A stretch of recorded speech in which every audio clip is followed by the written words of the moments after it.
দুইজন বাদশা ছিলেন, গোটা বিশ্বকে শাসন করেছেন, তারা ছিলেন মুমিন। একজন হচ্ছে সুলাইমান আলাইহিস সালাম, আল্লাহর নবী।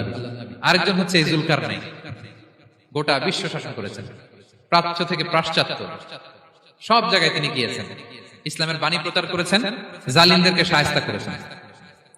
তো এরকম দিক বিদিক তিনি জয় করতেছিলেন। অনেকে যুলকারনাইনকে আলেকজান্ডার দ্য গ্রেটের সাথে গুলিয়ে ফেলে না। ম্যাসিডোনিয়াতে যে আলেকজান্ডার দ্য গ্রেট ছিল, উনি আর যুলকারনাইন এক নন। যুলকারনাইন হচ্ছে আল্লাহ তাআলার প্রিয় একজন বান্দা, অনেক বড় সাহসী বীর পুরুষ ছিলেন, গোটা বিশ্বে ইসলাম প্রচার করেছেন। করতে করতে করতে করতে অনেক বড় ঘটনা, আমি সব শেষের ঘটনাটা বলি। উনি জর্জিয়া, বর্তমান যে জর্জিয়ার তিবলিসি এরিয়া, এখানে এসে একটা এলাকার সন্ধান পেলেন, যারা ওনাকে এসে বলল যে এখানে একটা জঙ্গলি গ্রুপ আছে যাদের নাম ইয়াজুজ মাজুজ, তারা এসে আমাদের উপর হামলা করে। হে যুলকারনাইন, আমরা আপনাকে ট্যাক্স কালেক্ট করে দিচ্ছি, আপনি তাদের মাঝে আর আমাদের মাঝে একটা প্রাচীর তৈরি করে দেন। আপনারা ইয়াজুজ মাজুজের নাম শুনেছেন না?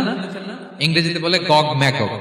নূহ আলাইহিস সালামের 4 সন্তান ছিল, হাম, সাম, ইয়াফাস, কানাআন। এই ইয়াফাসের বংশধর হচ্ছে ইয়াজুজ মাজুজ, জঙ্গলি, হাজার হাজার শুধু বংশ বিস্তার করে। তারা এসে লোকালয়ে মানুষের উপর আক্রমণ করে, তাদের গবাদি পশু এগুলো ছিনিয়ে নেয়, ফলমূল খেয়ে ফেলে। তো যুলকারনাইন বাদশার কাছে যখন বিচার দেওয়া হলো, উনি বললেন ঠিক আছে, তোমাদের ট্যাক্স দেওয়া লাগবে না, তোমরা শারীরিক পরিশ্রম করে আমাকে সাহায্য করো। তো উনি বর্তমানে হচ্ছে এক পাশে কৃষ্ণ সাগর, ব্ল্যাক সি, আরেকদিকে কাস্পিয়ান হ্রদ বা কাস্পিয়ান সাগর, এর মাঝখানে 1200 কিলোমিটার লম্বা মাউন্টেন রেঞ্জ, পাহাড়ি এরিয়া, আপনারা গুগলে দেখবেন। এইখানে দুই পাহাড়ের মাঝখানে ফাঁকা জায়গায় তিনি বড় বড় লোহার পাত প্রথিত করলেন, গেড়ে দিলেন। এরপরে তামা, সীসা গালিয়ে বিশাল একটা ওয়াল তৈরি করলেন। এটা যুলকারনাইন উনার বানানো ওয়াল বা ড্যাম, প্রাচীর। এখন আর ইয়াজুজ মাজুজ আসতে পারে না, ওরা আর আসতে পারে না। ওরা প্রতিদিন এটা ভাঙার চেষ্টা করে, কিন্তু ভাঙতে ভাঙতে আরেকটু ভাঙলেই ভেঙে যাবে।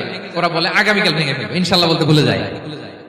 এজন্য এরপরের দিন এসে দেখে আবার এটা আগের মতো হয়ে আসছে। কিয়ামতের আগ দিয়ে ওদের মধ্যে এই ইনশাআল্লাহর প্রেরণা আসবে। তাদের একজন বলে উঠবে, আগামীকাল ইনশাআল্লাহ আমরা এটা ভেঙে খান খান করে দেব, ঠিকই ভেঙে ফেলবে।